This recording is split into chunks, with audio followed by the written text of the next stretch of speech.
नमस्कार। मैं Ashish Singh mission institute Prayagraj में आप सभी सम्मानित सदस्यों का हार्दिक स्वागत करता हूं। साथ ही साथ उम्मीद करता हूं कि आप सभी लोग स्वस्थ होंगे और पढ़ाई लिखाई की बेहतरीन प्रक्रिया जारी होगी। जैसा कि साथियों आप देख रहे हैं कि मिशन इंस्टीट्यूट प्रयागराज में एसएससी जीडी के लिए पूरी तरह से कमर कस लिया गया है और हजारों की तादाद में सुबह के स्लॉट में भी और शाम के भी स्लॉट में आप देखेंगे तो हमारे जितने भी विद्यार्थी हैं वो सभी लोग बहुत ही अच्छे तरीके से तैयारी कर रहे हैं। तो अगर आप भी प्रयागराज में हैं और अभी तक आप लोगों ने एसएससी जीडी के लिए पूरी तरह से मेहनत करना नहीं स्टार्ट किया है तो आप सभी लोग तैयार हो जाइए। आप जरूर विजिट करें मिशन इंस्टीट्यूट प्रयागराज में, जिसमें आप देखेंगे तो लगभग आप लोगों को बिल्कुल गुरुकुल जैसे सुविधाएं मिल रही हैं। जैसे गुरुकुल में एक हमारे शिक्षक होते हैं, वो आप लोगों को एक विशेष रूप से ध्यान में रख करके पढ़ाते हैं। इसी अंदाजे बयां से क्लासें आपके सामने चल रही हैं। दूसरी बात यह है कि जो साथी किसी कारणवश प्रयागराज में नहीं है वो लोग ऑनलाइन तरीके से प्रयागराज में स्थित मिशन इंस्टीट्यूट के ऑनलाइन मंच से आप लोग प्रश्नों को देख सकते हैं। प्रश्नों को सॉल्व करवाया जाता है, जिसमें करंट अफेयर की रोजाना क्लास आपको मिल रही होगी।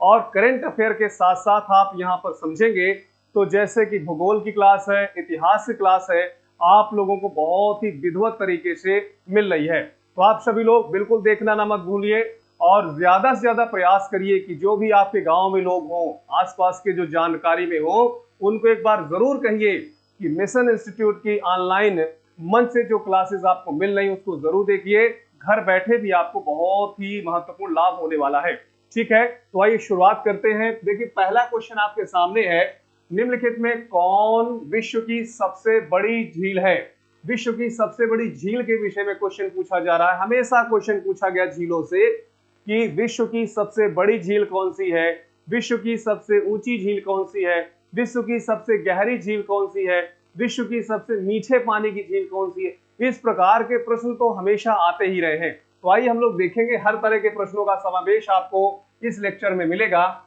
निम्नलिखित में कौन सी विश्व की सबसे बड़ी झील है। इसमें कैस्पियन सागर लिखा हुआ, ध्यान दीजिएगा दोस्तों, कैस्पियन सागर लिखा हुआ है, अरल सागर लिखा है, सुपीरियर झील लिखा है और विक्टोरिया झील लिखा हुआ है। यहाँ पर देखिए 4 ऑप्शन है। यहाँ पर कुछ नहीं ऐसा कुछ फर्क कर रहा है कि मीठे पानी की आपसे पूछ रहा है या फिर खारे पानी की पूछ रहा है। यहाँ तो सीधा सीधा पूछ रहा है कि विश्व की सबसे बड़ी झील कौन सी है। तो इसमें कैस्पियन सागर को सभी लोगों को सही कर देना है। कैस्पियन सागर विश्व की सबसे बड़ी झील है दोस्तों, इस बात को आपको याद रखना है। कैस्पियन सागर यूरेशिया अर्थात एशिया तथा यूरोप के बॉर्डर पर स्थित है, इसको भी आप लोगों को समझना है। खास तौर पे अगर आप देखेंगे तो कैस्पियन सागर एक खारे पानी की झील है, अर्थात इसका जो जल होता है इसमें ढेर सारे आप देखेंगे सोडियम क्लोराइड है, मैग्नीशियम क्लोराइड है, इस प्रकार के जो कंपाउंड होते हैं वो समानुप से पाए जाते हैं। ठीक है, अरल सागर की दोस्तों इसमें बी ऑप्शन दिया हुआ, बी ऑप्शन को थोड़ा समझे।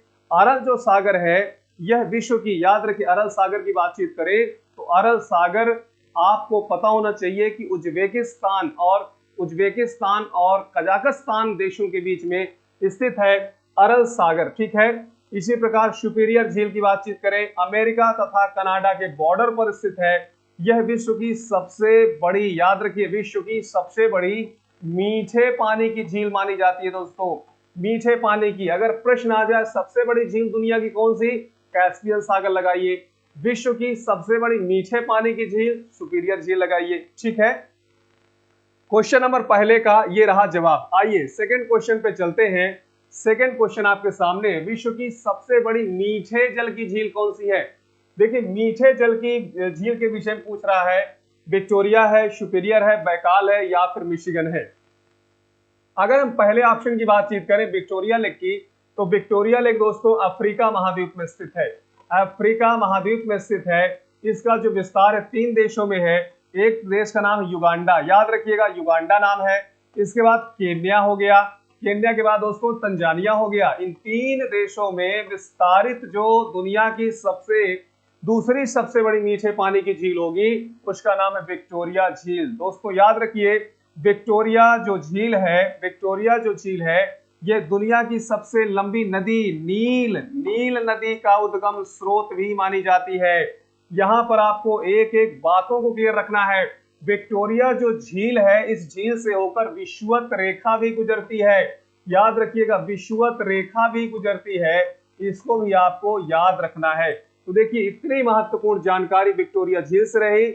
विक्टोरिया अफ्रीका महाद्वीप में स्थित है। विक्टोरिया अफ्रीका महाद्वीप की सबसे बड़ी झील है। विक्टोरिया से होकर 0 डिग्री अक्षांश रेखा गुजरती है। विक्टोरिया झील से होकर नील नदी निकलती है, जो दुनिया की सबसे लंबी नदी है, मिस्र का वरदान कही जाती है। ठीक है। दूसरा देखिए, इसमें लिखा हुआ सुपीरियर झील। अगर हम सुपीरियर झील की बातचीत करें तो सुपीरियर अमेरिका तथा कनाडा दो देशों के बॉर्डर पर स्थित है और यह दुनिया की सबसे बड़ी मीठे पानी की झील है। तो क्वेश्चन भी तो यही कह रहा है कि सबसे बड़ी मीठे पानी की झील। आप सभी लोग बी ऑप्शन को लगाइए। बैकाल झील की बातचीत करते हैं दोस्तों। बैकाल झील दुनिया की सबसे गहरी, विश्व की सबसे गहरी मीठे पानी की झील है और यह रूस के साइबेरिया क्षेत्र में पाई जाती है। रूस के साइबेरिया क्षेत्र में पाई जाने वाली बैकाल विश्व की सबसे गहरी मीठे पानी की झील है, जिसे पर्ल ऑफ साइबेरिया भी कहते हैं। दोस्तों याद रखिए, पर्ल ऑफ साइबेरिया के नाम से कौन सी झील जानी जाती है? तो बैकाल झील जानी जाती है। इसके बाद देखिए, मिशिगन झील की बातचीत करें। मिशिगन अमेरिका में स्थित है। ये ग्रेट लेक्स का एक स्वरूप है, यानी ग्रेट लेक्स की जो है एक भाग है, लेकिन इसकी जो भौगोलिक लोकेशन है, भौगोलिक जो एक कंडीशन है, वह समान रूप से आपको मिलेगा अमेरिका में। ठीक है। तो कुल मिला के ये चारों की चारों झीलें मीठे पानी की झील हो गई, मीठे पानी की झील हो गई। एक अफ्रीका में है, दूसरी नॉर्थ अमेरिका में है, तीसरा एशिया में है, चौथी भी नॉर्थ अमेरिका में है। तो इस प्रकार से क्वेश्चन नंबर दूसरे का आप लोग प्रश्न का जवाब समझ पा रहे होंगे। दोस्तों एग्जाम को दोस्तों हमें कभी भी बहुत हल्का नहीं समझना चाहिए। एग्जाम का मतलब एग्जाम होता है। एग्जाम का मतलब एग्जाम होता है, वो चाहे जैसा भी एग्जाम हो दोस्तों। अगर आपने अपने लक्ष्य चंद्रगुप्त की तरह नहीं निर्धारित कर रखे हैं, अर्जुन की तरह नहीं निर्धारित कर रखे हैं, तो जाहिर सी बात है उसमें हमें पूर्ण सफलता तो नहीं मिल सकती। और जब आपके पास चाणक्य जैसे शिक्षक आपको मिशन इंस्टीट्यूट में विद्यमान मिल रहे हैं, जिसमें आप देखेंगे हमारे परिहार सर सुबह से लेकर शाम तक पूरी एनर्जी के साथ बच्चों के साथ घुल मिल करके एक एक चीजों को क्लियर करवाते हैं। और मुझे पूरा विश्वास है कि नए साल में 2023 में आप लोग अपने परिवार को एक मामूली गिफ्ट नहीं, हमारे मिशन इंस्टीट्यूट के अंडर गाइडेंस में आप अपने परिवार को नौकरी जैसा गिफ्ट देने वाले हैं दोस्तों। और मुझे पूरा भरोसा है कि जो बच्चे हजारों की तादाद में आज पढ़ रहे हैं, वो बच्चे सभी लोग कहीं ना कहीं जब सिलेक्ट होंगे तो फिर अब उसमें आप लोग देखेंगे कि किस प्रकार से संस्था का परचम लहराएगा। और देर मत करिए, बिल्कुल देर मत करिए दोस्तों। हजारों की तादाद में देखिए नौकरी है, हजारों की तादाद में वैकेंसी आई है जीडी के लिए, जिसमें लगभग जो मेहनत करेगा, देखिए इतनी ढेर सारी वैकेंसी है कि इसमें जितने भी लोग मेहनत करेंगे दोस्तों, सफलता उनकी सुनिश्चित होगी। बस प्रयास ये करना है, आपको प्रयास ये करना है कि पढ़ना क्या है, कैसे पढ़ना है और क्या पढ़ना है। हमें यहाँ पर बादल बनना होगा। जिस प्रकार बादल समुद्र से उसी पानी को निकाल करके धरती पे बरसते हैं, जो पानी धरती को आवश्यक होता है, अर्थात खारा पानी नहीं बरसते हैं, मीठा पानी बरसते हैं। इसी प्रकार से जितनी जरूरत है इसमें, बहुत से लोगों को मैं देखता हूं कि बहुत कभी उसको ऊंचे लेवल पे पढ़ना स्टार्ट कर देते हैं। यहाँ पर तो मिसलेनियस टाइप के क्वेश्चन आते हैं, वन लाइनर टाइप के क्वेश्चन कभी आ जाते हैं। और करंट अफेयर के क्लास में जो है, अगर आप लोग अच्छे से पढ़ रहे हैं तो करंट के क्वेश्चन तो आपको आने ही आने हैं।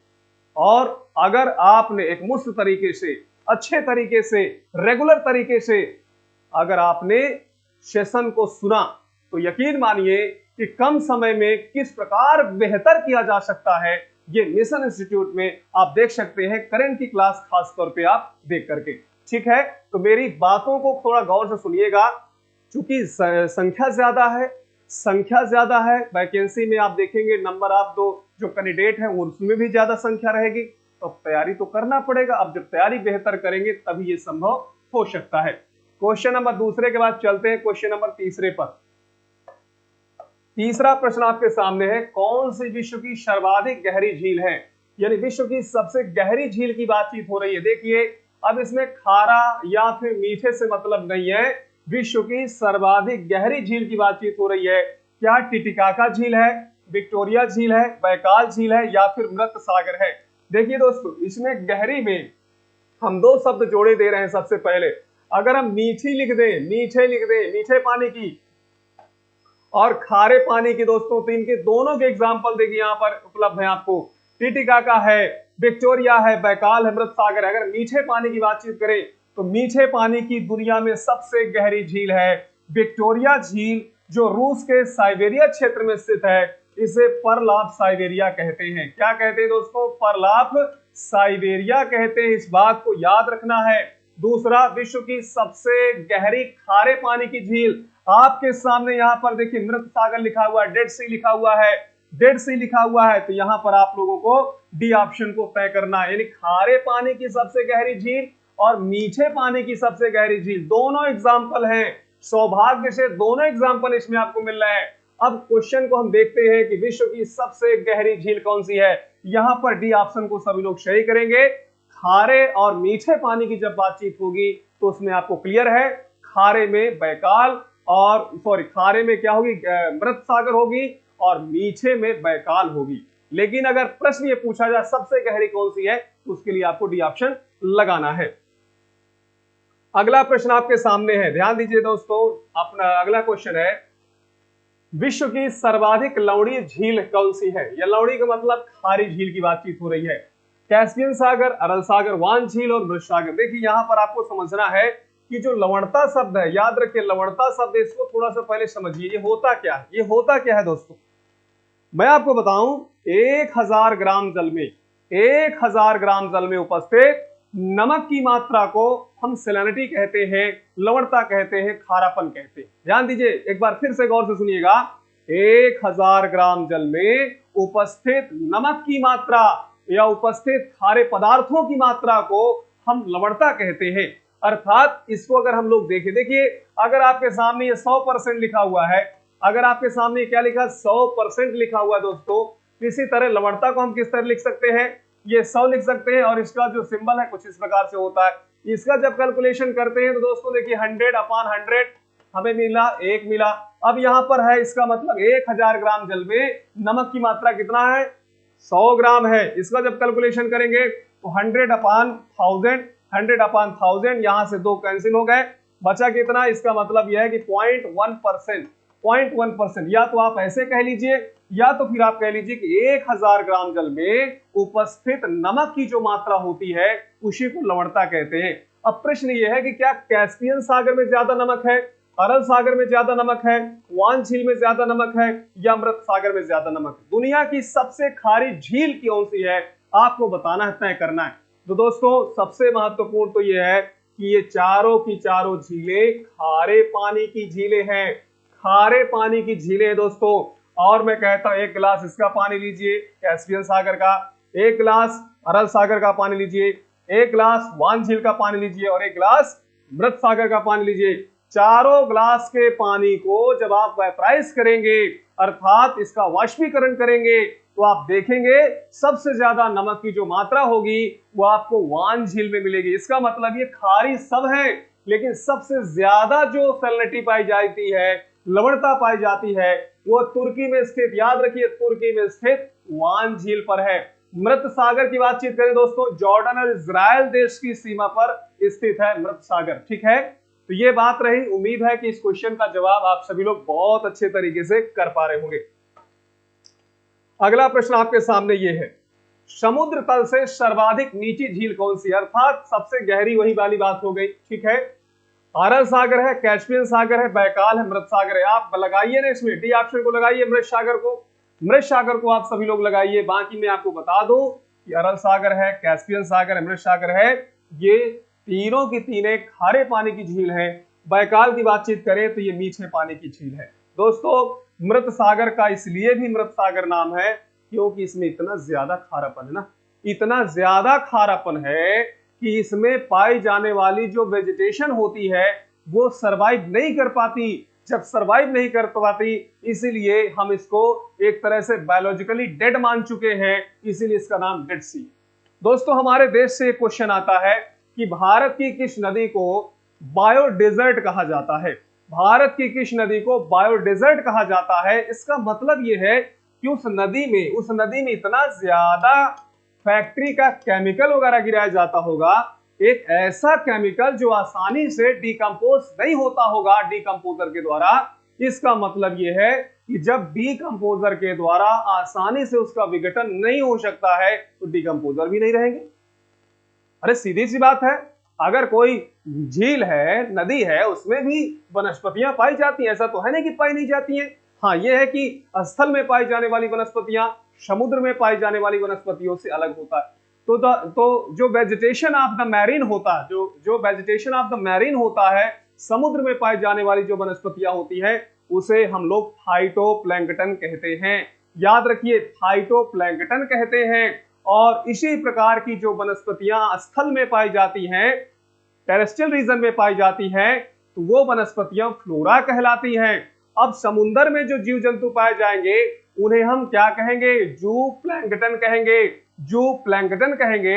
और स्थल में पाए जाने वाले जो जंतु होंगे उन्हें हम लोग फौना कहेंगे। तो प्रश्न ये है कि सबसे नीचे झील, तो ये तो समझ में आ गया है। इसलिए भैया बायो डेजर्ट रिवर के रूप में हम चूंकि बातचीत कर रहे थे, इस नदी का नाम है दामोदर।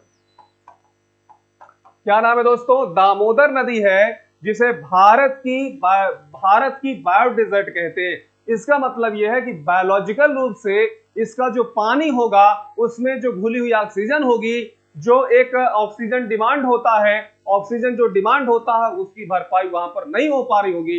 इसलिए वहां पर जो वेजिटेशन होगा, वहां पर जो जीव जंतु होंगे वो अच्छे से नहीं डेवलप कर पा रहे होंगे, नहीं सर्वाइव कर पा रहे होंगे। इसीलिए तो इसे हम क्या कहते हैं? इसे हम लोग भारत का बायो डेजर्ट कहते हैं। और आप देखेंगे हमारे देश में यमुना नदी की बातचीत हम करते। दोस्तों जो यमुना नदी है, आप देखें तो दिल्ली से होकर चूंकि आती यमुना नदी, उत्तर प्रदेश के 19 जिलों से होकर बहती, उत्तर प्रदेश के 19 जिलों से होकर बहती है दोस्तों यमुना नदी।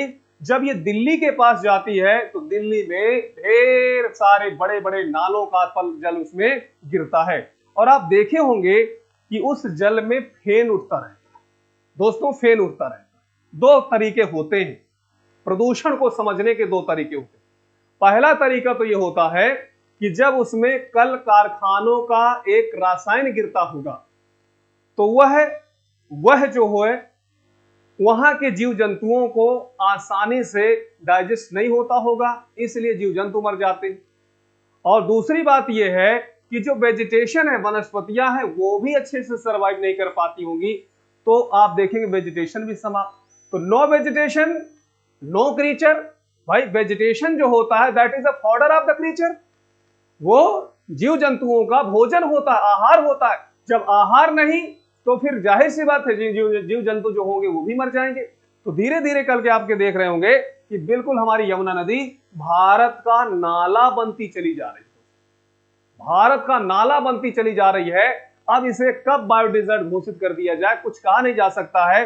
दिल्ली में जो भी हमारे प्रकृति प्रेमी होंगे, जो भी हमारे जो है वसुंधरा को समझने वाले होंगे, अगर आप दिल्ली में जाएं और यमुना की हालत को देखें तो आपको लगेगा कि हम लोग कितना ज्यादा जो है प्रकृति पर जो है तांडव कर रहे हैं। और हमें समझना होगा कि we are the trusteeship of earth, not a boss of earth. हम धरती के मेहमान हैं, मालिक नहीं है। 70 साल की जिंदगी जीने वाला इंसान धरती का मालिक नहीं हो सकता है। बस ये है कि प्रकृति से जो चीजें मिल रही हैं उसको हमें अच्छे से ग्रहण करने चाहिए और उसका ख्याल भी रखना चाहिए, लेकिन ख्याल नहीं रखा जा रहा है, तो धीरे धीरे वो भी बायोडिजर्ट के रूप में हो रही है। आइए दोस्तों क्वेश्चन नंबर 6वें पे चलते हैं। 6वां प्रश्न आपके सामने, सर्वाधिक ऊंचाई पर स्थित नौका गम्य झील। देखिए इसमें नौका गम्य शब्द लिखा हुआ है। नौका गम्य देखिए, बताइए टिटिकाका है, मैराकाइबो है, अथाबास्का है, लेडोगा है। देखिए टिटिकाका की बातचीत करें, दो देशों में, एक देश का नाम है दोस्तों याद रखिएगा पेरू और दूसरा है बोलिविया। दक्षिण अमेरिका महाद्वीप के पेरू तथा बोलिविया की सीमा पर स्थित है टिटिकाका झील। यह एंडीज पर्वत पर, याद रखिए किस पर्वत पर, एंडीज पर्वत पर है। दुनिया की सबसे ऊंचाई पर स्थित नौकागम्य झील मानी जाती है। ऑप्शन ए को सही कर लीजिए। मैराकाइबो लिखा हुआ दोस्तों वेनेजुला में, ये झील है वेनेजुला में। विश्व की सबसे बड़ी लैगून झील, विश्व की सबसे बड़ी लैगून झील का दर्जा इसे प्राप्त है, वेनेजुला में पाई जाती है। इस झील के पास बहुत भारी मात्रा में पेट्रोलियम और प्राकृतिक गैस का भंडारण पाया जाता है। वैसे पेट्रोलियम और प्राकृतिक गैस के भंडारण में वेनेजुला का सबसे अव्वल नंबर है, पहले नंबर पर है, लेकिन उसके पास संसाधनों की कमी होने के कारण वह उसका बहुत ज्यादा प्रोडक्शन नहीं कर पाता। इस बात को भी आपको समझना है, ठीक है। तीसरे नंबर पर आप देखेंगे अथाबास्का लिखा। अथाबास्का तो कनाडा की झील है, लैडोगा रूस की झील हो गई दोस्तों। तो कुल मिला के ये है कि इसका सही जवाब क्या होगा, ए ऑप्शन होगा। दोस्तों अगर हम अपने देश की बातचीत करें, हमारे देश में भी लैगून झील है। चिल्का झील का नाम सुने होंगे, चिल्का झील है उड़ीसा में। इसी प्रकार से कलेरू झील है, कलेरू झील आंध्र प्रदेश में है। पुलिकट झील की बातचीत करें तो आंध्र प्रदेश और तमिलनाडु में है। इसी प्रकार वेम्बनाड है, इसी प्रकार अष्टामुडी है, ये दोनों झीलें केरल राज्य में स्थित। तो सबसे बड़ी लैगून झील कौन सी हो सकती है, तो फिर आप चिल्का को बता सकते हैं, चिल्का को बता सकते हैं। सबसे लंबी लैगून झील भारत की है, आप सभी लोग को याद रखना पड़ेगा, उसका नाम है वेम्बनाड। और ये सभी झीलें चाहे चिल्का हो, कलेरू हो, पुलिकट हो, वेम्बनाड हो, अष्टामुडी हो, ये सभी के सभी भारत सरकार ने इनको संरक्षित किया है। ये समुद्र के तटीय क्षेत्र में पाई जाती है।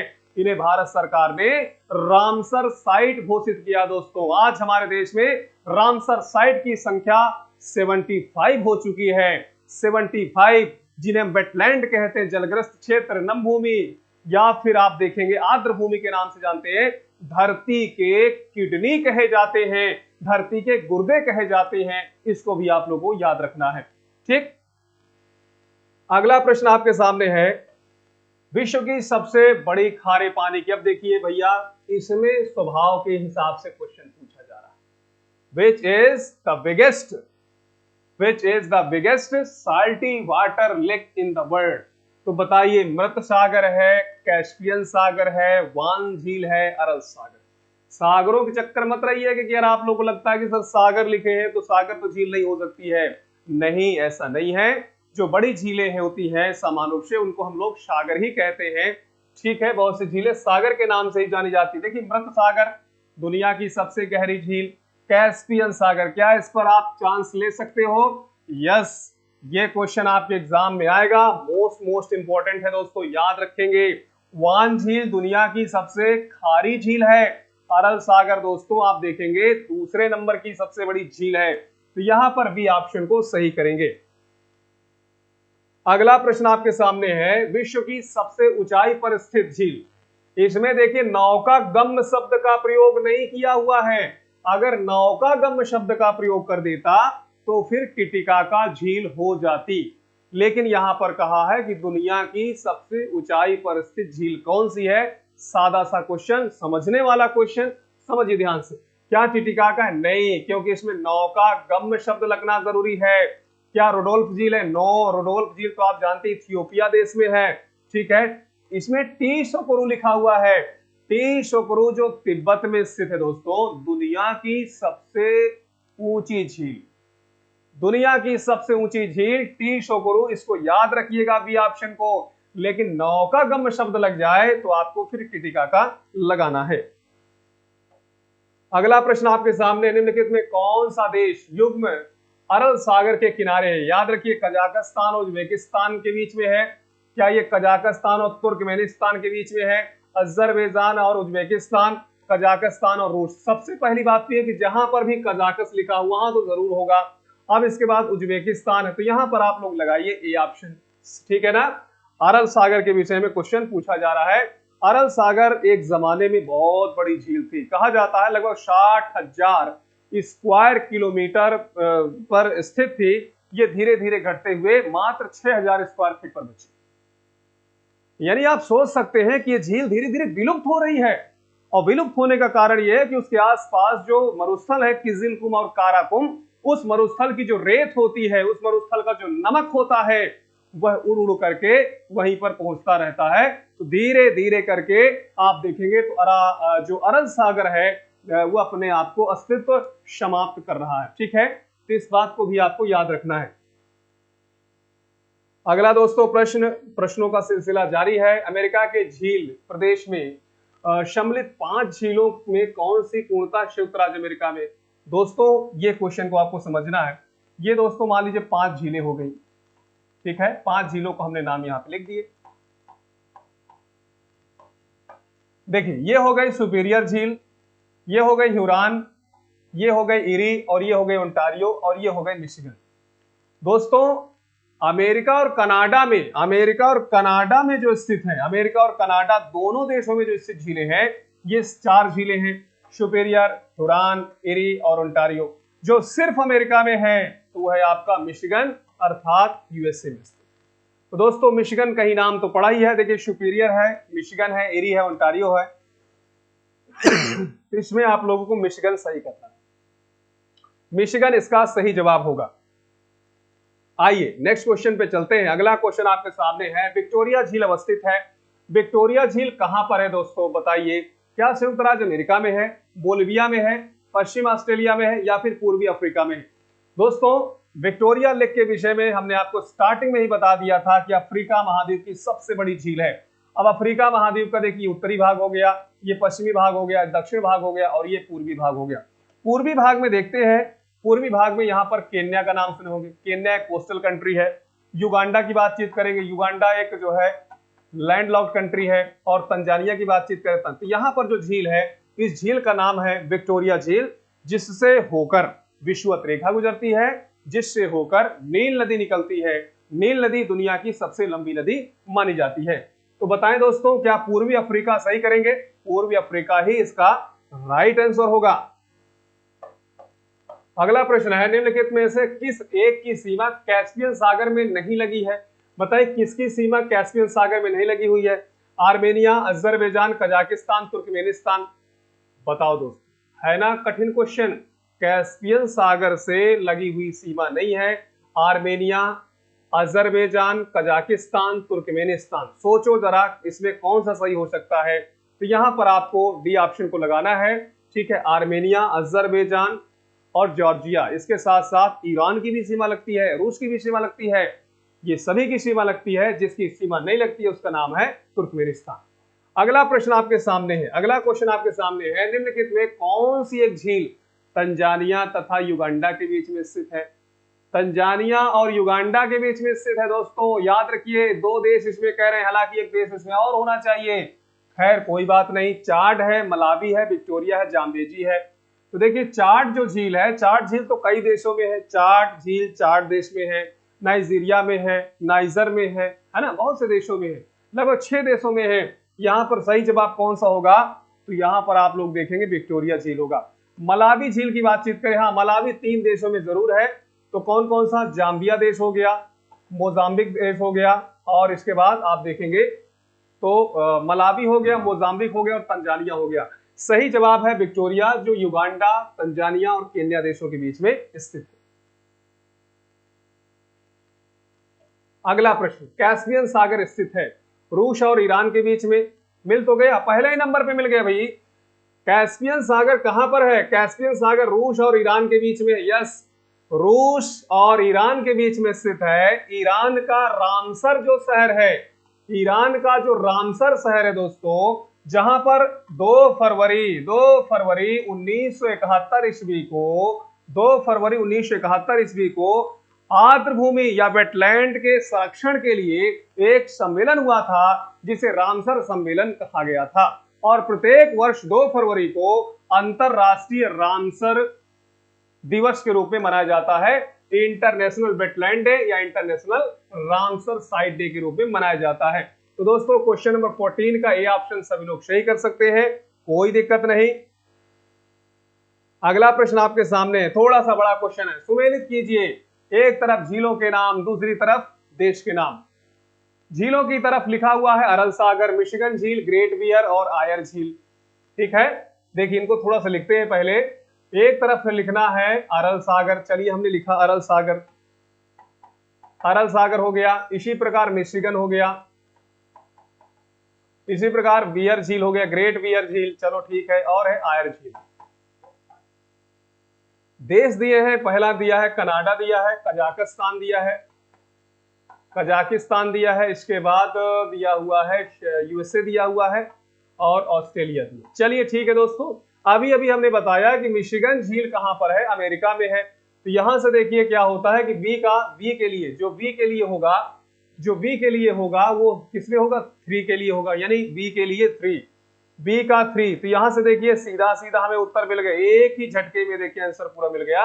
अरब सागर की बातचीत करें दोस्तों कजाकिस्तान, ग्रेट बियर झील की बातचीत करें तो ये कनाडा में, और आयर झील वैसे भी ऑस्ट्रेलिया की सबसे बड़ी खारे पानी की झील है आयर झील, ये हो गया। तो कौन सा सही होगा, याद रखिए पहले का यानी ए का 2, बी का 3, सी का 1, डी का 4 ऐसे हो जाएगा, और बी ऑप्शन इसका राइट आंसर होगा।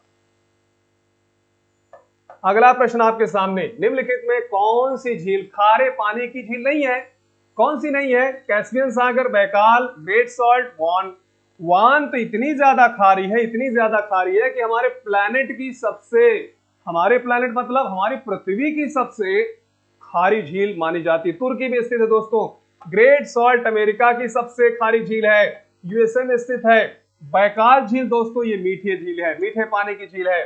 बैकाल विश्व की सबसे गहरी मीठे पानी की झील है, जो रूस के साइबेरिया क्षेत्र में स्थित है, जिसे पर्ल ऑफ साइबेरिया के नाम से भी हम लोग जानते हैं। ठीक है, तो यहां पर आप देखेंगे कैस्पियन सागर, the great salt lake, Van झील, ये सभी खारे पानी की हो गई, और जो खारे पानी की नहीं है उसका नाम है बैकाल झील।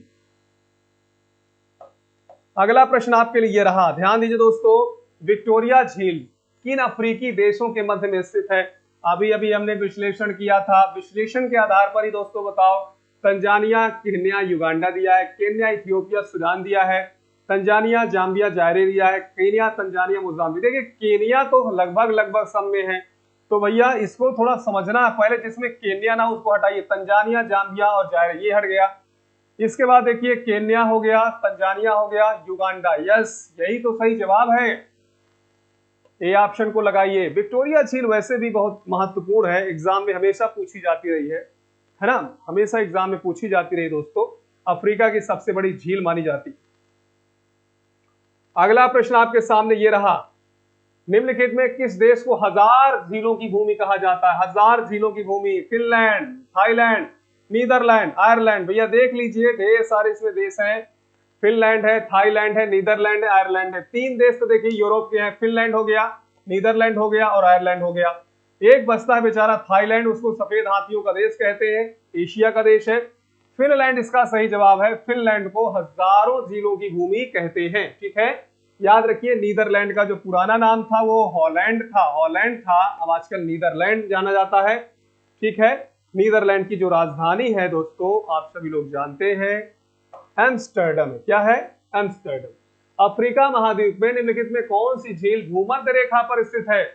इसका मतलब यह है कि विक्टोरिया झील को इसलिए सही करेंगे, मैंने बताया था विक्टोरिया झील से होकर विषुवत रेखा भी गुजरती है, विषुवत रेखा भी गुजरती है, तो इसलिए इसका सही जवाब होगा दोस्तों विक्टोरिया। बी ऑप्शन को सही करें, विक्टोरिया को दोस्तों सही करना है। देखिए टंगनाइका दिया है, विक्टोरिया दिया है, न्यासा दिया है और करीबा दिया है। दोस्तों इनकी बातचीत थोड़ा कर लेते हैं।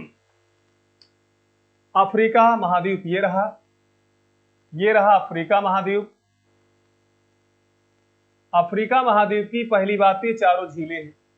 देखिए न्यासा दिया है तो न्यासा ये हो गई, इसके बाद टंगनाइका ये हो गई और विक्टोरिया ये हो गई। एक और देखिए दिया हुआ है करीबा, चलो करीबा भी हो गया। अब ये इसमें जो न्यासा झील है वो न्यासा झील 3 देशों में है, 3 देशों में। देखो दोस्तों, एक जाम्बिया, दूसरा तंजानिया और तीसरा मोजाम्बिक, 3 देश हो गए। अच्छा टंगनाइका जो झील है 4 देशों में है, 4 देशों में है दोस्तों, याद रखिए। पहला जो देश है तंजानिया हो गया, दूसरा देश हो गया ब्रुनेई हो गया, तीसरा देश कांगो जायर हो गया, चौथा जो देश हो गया दोस्तों जाम्बिया हो गया। तो ये देखिए 4 देश हो गए। अच्छा विक्टोरिया जो झील है वो 3 देशों में है, केन्या, युगांडा और तंजानिया, यानी तंजानिया तो तीनों में कॉमन, तंजानिया, तीनों में कॉमन है, इस बात को याद रखनी है। बाकी करीबा जो है सिर्फ जाम्बिया देश में, ठीक है। तो भूमध्य रेखा किस झील से होकर गुजरती है? तो भूमध्य रेखा दोस्तों विक्टोरिया झील से होकर गुजरती है। वैसे भूमध्य रेखा अर्थात 0 डिग्री अक्षांश यहां से होकर, देखिए दोस्तों, यहां से अर्थात भूमध्य रेखा को कांगो जायर, आप लोग नदी वाले टॉपिक में देख सकते हैं, मैंने पढ़ाया है। कांगो जायर नदी है जो विषुवत रेखा को 2 बार काट रही है। इसी प्रकार 23 डिग्री हाफ साउथ लैटिट्यूड, जिसे ट्रॉपिक ऑफ कैप्रिकॉर्न कहते हैं। अच्छा, इस लाइन को लिम्पोपो नदी काटती है। लिम्पोपो नदी 2 बार काटती है। इसी प्रकार 23 हाफ डिग्री नॉर्थ लैटिट्यूड, जिसे ट्रॉपिक ऑफ कैंसर कहते हैं, माही नदी है दोस्तों जो 2 बार इसको काटती है। तो 19वें का ये रहा जवाब, सभी लोगों को सही करना। अगला प्रश्न आपके सामने ये है, विश्व की सर्वाधिक खारे जल की झील वान झील किस देश में है? वान झील, देखिए झीलों से संबंधित टॉपिक रहा, उम्मीद है कि आप लोग इसमें बहुत बेहतर कर रहे हैं, ठीक है। इसमें बेहतर करना भी है क्योंकि एग्जाम में आएगा, तो आपको गलत नहीं करना है। ईरान, इराक, तुर्की और आर्मेनिया, तो सीधा जवाब है इसके लिए तुर्की। तुर्की को आप सभी लोगों सही करेंगे, ठीक है। लगे हाथ दोस्तों, थोड़ा सा भारत के विषय में हम लोग बातचीत करते हैं दोस्तों। भारत में देखिए जो है, जो तटीय क्षेत्र है, जो भारत का तटीय क्षेत्र है, इधर बंगाल की खाड़ी वाला हो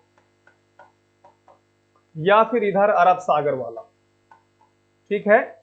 बंगाल की खाड़ी में अगर हम लोग देखें तो चिल्का झील उड़ीसा में दोस्तों, चिल्का झील उड़ीसा में ये हो गई। दूसरी बात यह है कि कलेरू झील, कलेरू झील कहां पर हो गई? आंध्र प्रदेश में। पुलिकट झील 2 राज्यों में, आंध्र प्रदेश प्लस तमिलनाडु, 2 राज्यों में हो गई। बेम्बनाड और अष्टामुडी ये केरल में हो गई। अब देखिए ये सभी झीलें कैसी झीलें हैं? ये सभी झीलें लैगून झीलें। कौन सी? लैगून झीलें, ठीक है, याद रखिएगा। लैगून झीलें समुद्र के पास होती हैं, इसलिए ये खारे पानी की होती है। खारे पानी की होती, इस बात को भी आपको याद रखना है। अब देखिए महाराष्ट्र में जाएंगे, पश्चिमी घाट पर एक आपको झील मिलेगी, लोनार। कौन सी झील है दोस्तों? लोनार झील मिलेगी। लोनार झील, लोनार झील, लोनार जो झील है वो क्रेटर झील का उदाहरण है। कौन सी झील का दोस्तों? क्रेटर झील का उदाहरण, इसको भी समझना है, ठीक है। आपने सुना होगा गोखुर, गोखुर शब्द को आपने नाम सुना होगा दोस्तों, गोखुर शब्द को आपने सुना होगा। पहली बात यह है कि गोखुर झील होती, जैसे लैगून क्या हो गई? प्रवालों या अवसादों के जमाव से। क्रेटर झील क्या हो गई?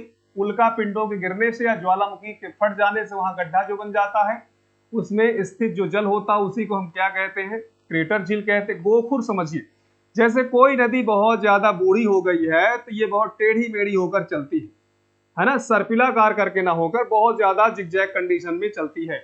तो जब इस नदी का पानी मोड़ पर इकट्ठा हो जाता है, मोड़ पर इकट्ठा हो जाता है, तो ये यू शेप का, ये यू आकार का शेप ले लेता है, यू आकार का हो जाता। तो गोखुर झील को यानी ऑक्सबो लेक को, ऑक्सबो लेक को दोस्तों हम लोग यू शेप लेक भी कहते हैं या फिर इसी को मियांडर लेक भी कहते हैं, याद रखिएगा।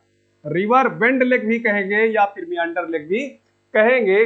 भारत में इसके उदाहरण मिलते हैं, भारत में इसके उदाहरण मिलते हैं, जिसमें सुरहा ताल है, सुर सरोवर है और कनवार झील। कनवार झील तो दोस्तों भारत की सबसे बड़ी गोखुर झील है, कनवार झील। कौन सी झील दोस्तों? कनवार झील, याद रखिएगा।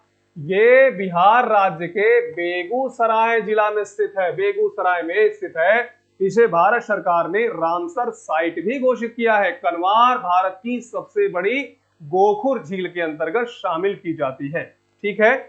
तो यहां से देखिए चीजों को आप इतना समझ गए हैं। इसके बाद देखिए आप लोगों ने नाम सुना होगा हिमानी झील।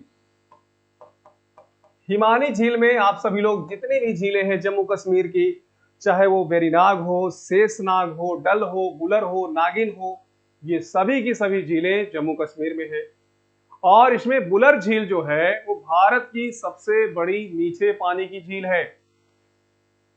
नैनीताल, भीमताल, खुरपाताल, सातताल, समताल, ये सभी जो झीलें हैं याद रखिए, नैनीताल, खुरपाताल, सातताल, समताल, भीमताल, ये सभी जो झीलें हैं ये आपका स्थित है उत्तराखंड में। रेणुका झील और चंद्रताल, रेणुका झील और चंद्रताल दोस्तों हिमाचल प्रदेश में है। सोंगमो झील, सोंगमो झील ये है आपका सिक्किम राज्य में।